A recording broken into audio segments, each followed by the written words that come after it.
Hello everyone. अभी बात करेंगे इंटरग्लोब एविएशन लिमिटेड के बारे में, जो कि मतलब इंडिगो एयरलाइंस के बारे में। 4,972 रुपये की करंट प्राइस है। 1,92,230 करोड़ का मार्केट कैप है। फेस वैल्यू 10 की है गाइस।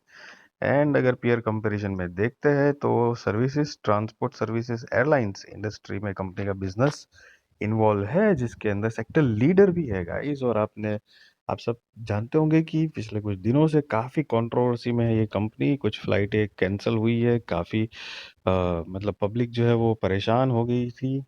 और बाकी सारे डेटा तो आपके सामने हैं, अभी देखेंगे। लेकिन एक बात पॉजिटिव ये है कि हमारे देश में काफ़ी इम्पोर्टेंट इम्पोर्टेंट ये एयरलाइंस है। मतलब समझो कि 100 में से 60 पैसेंजर इसी में बैठते हैं एक तरह से। बाकी जो 40 है, मतलब मार्केट शेयर उस तरह का है, मोर देन 60% है। बाकी स्पाइस जेट या एयर इंडिया या दूसरी जो भी एयरलाइंस है उसके अंदर जाते हैं। तो काफ़ी बड़ा हिस्सा कंट्रोल करके रखा है कंपनी ने, तो एक स्ट्रेंथ तो है। लेट्स सी फाइनेंशियल्स क्या बोलते हैं गाइस। सितंबर 2025 के हिसाब से 18,555 करोड़ का सेल था, जो पिछले क्वार्टर के हिसाब से कम है।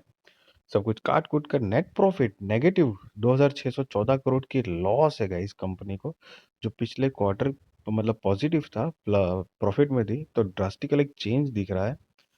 ईयर ऑन ईयर बेसिस पे देखते हैं तो ट्रेलिंग 12 मंथ्स का सेल 83,314 करोड़, जो पिछले साल के हिसाब से ग्रोइंग है। सब कुछ काट कूट कर नेट प्रॉफिट 5,062 करोड़, जो पिछले साल के हिसाब से कम है। लॉन्ग स्टोरी देखते हैं तो मार्च 2014 में कंपनी का नेट प्रॉफिट 474 करोड़ था, जो ग्रेजुअली थोड़ा ग्रो कर रहा था। लेकिन बीच में जो कोविड का टाइम है तो कंपनी को काफ़ी लॉस हुआ, फिर थोड़ा सा वापस कमबैक करा। लेकिन पिछले 2 साल से जो है रेवेन्यू तो मतलब सेल तो बढ़ रही है, लेकिन नेट प्रॉफिट में थोड़ी गिरावट है। लेट्स सी कंपनी आगे क्या परफॉर्मेंस देती है। बाकी सितंबर 2025 के हिसाब से reserve 60,121 crore, long term borrowing zero है, short term borrowing 1,800 crore, lease liability 73,305 crore, total asset 1,28,203 crore की है।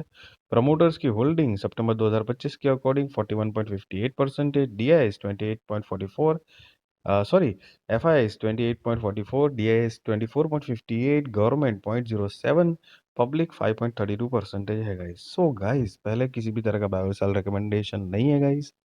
वो आप अपने रिस्क रिसर्च फाइनेंशियल एडवाइजर को पूछ कर करना, क्योंकि मैं सेबी रजिस्टर्ड रिसर्च एनालिसिस नहीं हूँ गाइस। सो अपना एक पॉइंट ऑफ व्यू, ओपिनियन आपके साथ शेयर कर रहा हूँ, चाहो तो फोकस रख सकते हो।